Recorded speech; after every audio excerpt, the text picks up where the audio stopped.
That's brilliant. That's brilliant. That made me brilliant, mate. I'm not doing that again. I'm not doing any more Suzuki suspension stuff or any ride modes or nothing.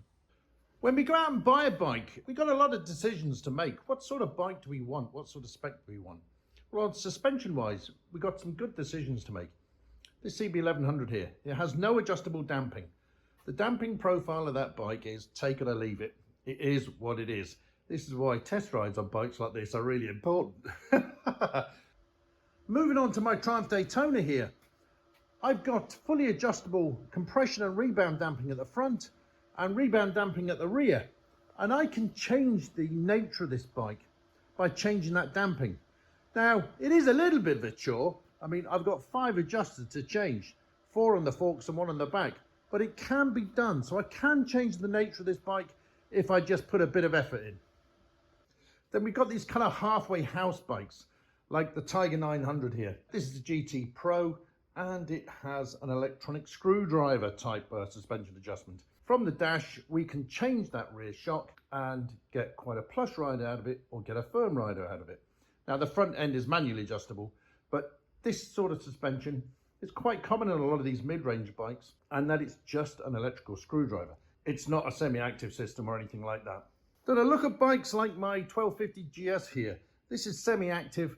This suspension system makes decisions based on the feedback it's getting from the road. The wheel speeds, the IMU, all sorts of decisions. But I don't have much control over what it does with the damping.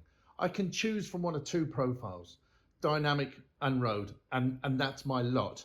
I don't have a lot of input into what this bike does suspension-wise. When we look at the Suzuki GSX-S1000GX, I think, what am I going to call? I'm going to call that a semi-active flex system, where I'm getting a lot more user control of the bike suspension systems, a lot more input into how this thing is suspended from a damping perspective.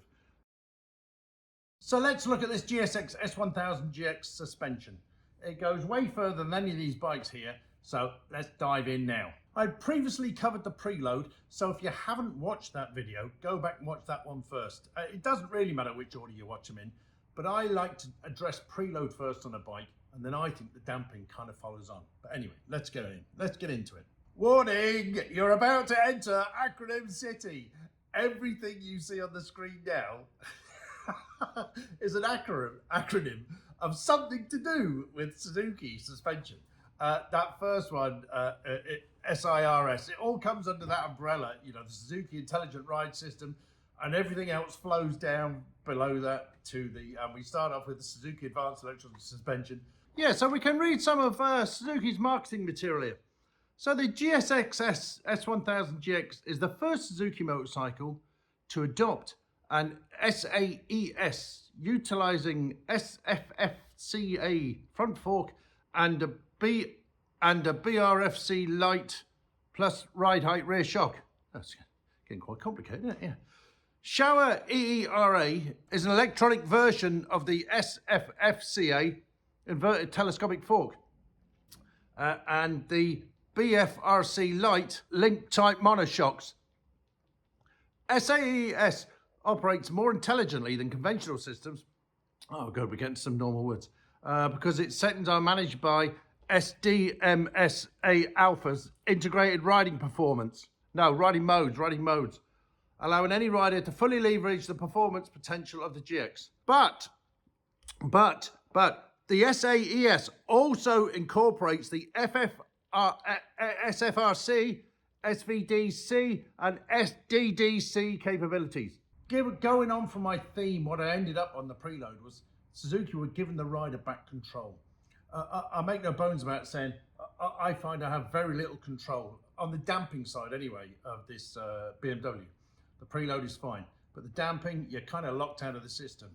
Suzuki have really gone to town and let the rider choose everything. Suzuki Advanced Electronic Suspension. That includes the preload and the damping, but we're just going to talk about the damping here now. First off, there's 3 rider modes. So that I just knocked the camera. I've ruined the video. I've ruined it. What do you mean the content ruined it already? It's a cheeky flipping thing. Listen, let's get on with it. There's 3 rider modes, A, B and C.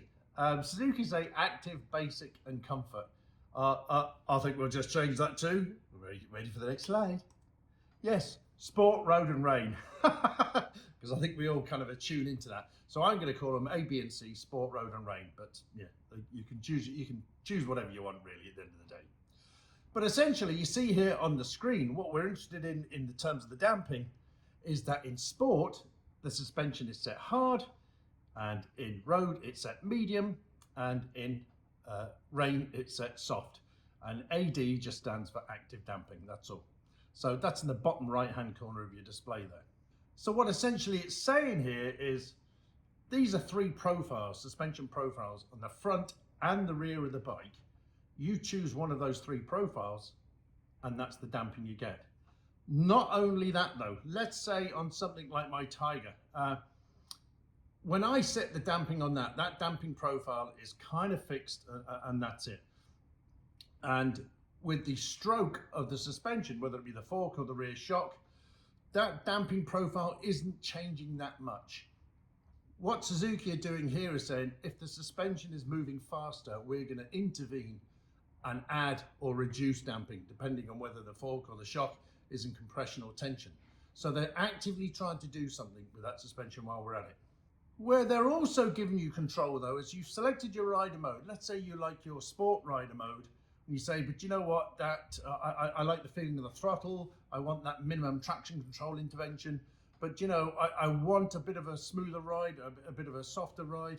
So you can change the active damping to medium in that sport rider mode. And the same with the other rider modes. I've just picked that as an example. Again, giving the rider back control. So not only have we got those three profiles, and we can assign those profiles to different riding modes, we can also have a user mode active damping profile. But here then, they give you the option of hard, medium, or soft, which is just referencing those first three automatic rider modes we were talking about. But it lets you modify the damping setup from -3 to +3 in each of those damping profiles. So you just go through those damping profiles. No, they never noticed. They never noticed me cut that in at all. Brilliant. Choose your choice, hard, medium, or soft, and then decide where you want to go from that. So let's say you've ridden the bike for a while, and you kind of get the feel for what the bike is doing, what it feels like for you, and you go, do you know, when I'm in a bit of a sporty mode, I want to create a custom sporty mode where I'm looking for a little bit more damping. So I'm going to maybe select hard and +2, and that's my custom rider mode for a day out scratching. That's just an example. There could be all sorts of permutations of that, of course. Thinking of some other ideas that I could use that custom rider mode, you might create a pillion rider mode. Suzuki recommend rider mode C, comfort, for when you're taking a pillion. But what if your pillion doesn't like that level of comfort? What if they find it a bit too soft for them? Well, you might create that custom rider mode and take the soft damping that it comes with and jack it up to +3, or you might completely switch it over to medium damping for that pillion. It's the sort of thing you're not going to know until you have the bike and try it, but it's great that you can alter it and get that maximum pillion comfort. And then imagine this scenario. So I'll go one stage further. You've dropped you're taking a pillion and you're going on tour and you're going around the twisty Alps or something like that, and you've decided you want a bit of lower ride height for a firmer grip on the floor with your feet, a bit more stability with your pillion. What about then you say, right, in conjunction with your preload, you're dropping your rear preload to -3 and then adjusting that front preload to minimum 2, so we're getting the geometry of the bike back again, but we're lowering the bike right down a bit for that better foothold. And then we're saying, okay, so what I am doing though, by doing that, is blowing through my compression stroke somewhat. So I might then say, in conjunction with that, is increase the firmness in my adjustable damping, in my custom rider mode, that custom damping profile, just to make sure I'm not blowing through my compression stroke. The list is endless what you could think of. That's another one worth trying. So that's one level we're going to. Fantastic.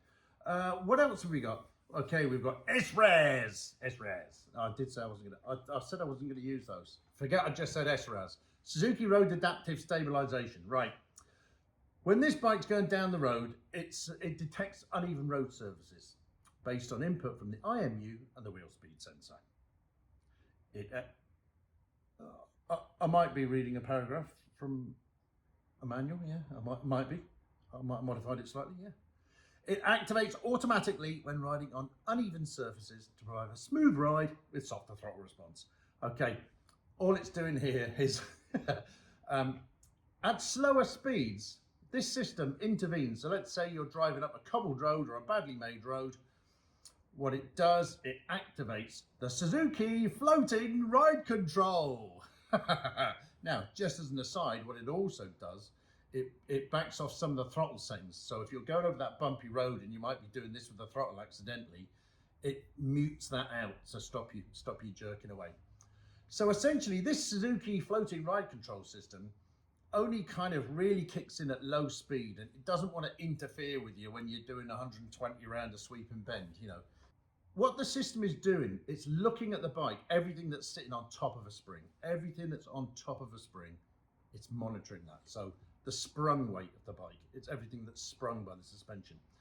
And it's looking to see how it can control that with regard to an imaginary point. So it's trying to hold your bike level. And while the ground is changing underneath the bike, it's trying to hold you and the bike steady. Now, it's not going to be dead flat, but it's trying to smooth that road out, as though it's hanging from a hook in the sky. Yeah, we've heard that before, yeah. Anyway, so the suspension control unit adjusts the damping settings on the fly to keep the seat and the handlebars stable while the wheels and tyres absorb the bumps on the road. I think I kind of just said that, yeah. Diagrammatically, Suzuki represented like this, okay? They're just trying to damp out the undulations in the road. So that's Suzuki floating ride control. Great, great. It does this automatically. This isn't something you have to set up or conjure up or anything like that. It just does this automatically. What else have we got? Well, we've got something else. We've got something else, yes.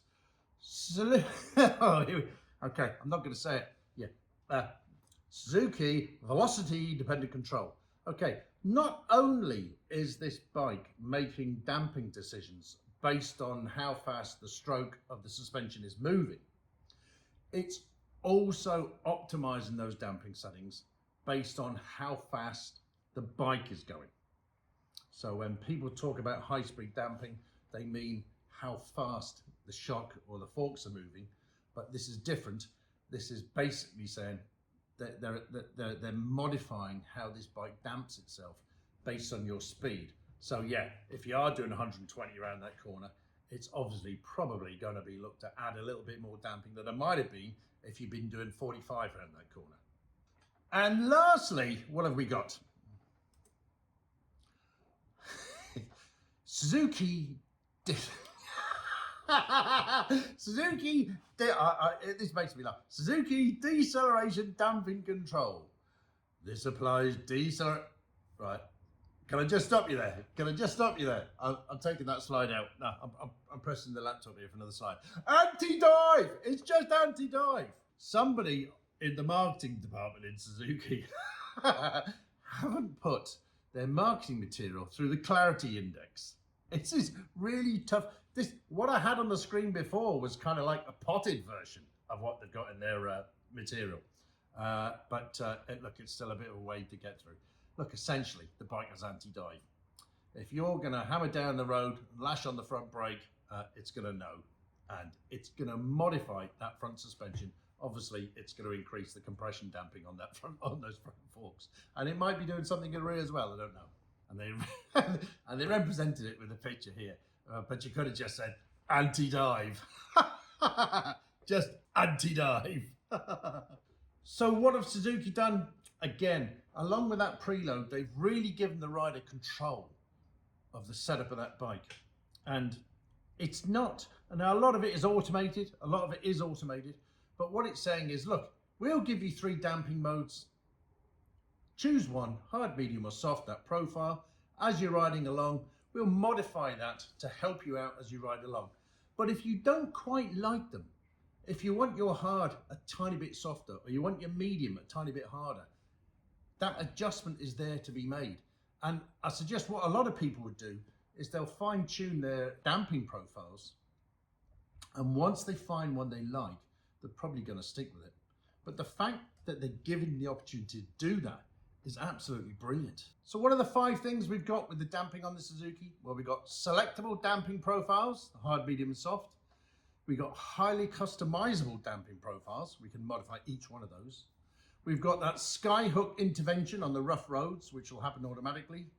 We've also got speed-dependent damping optimization and anti-dive. It's brilliant. You can't ask for more. I love what Suzuki have done here.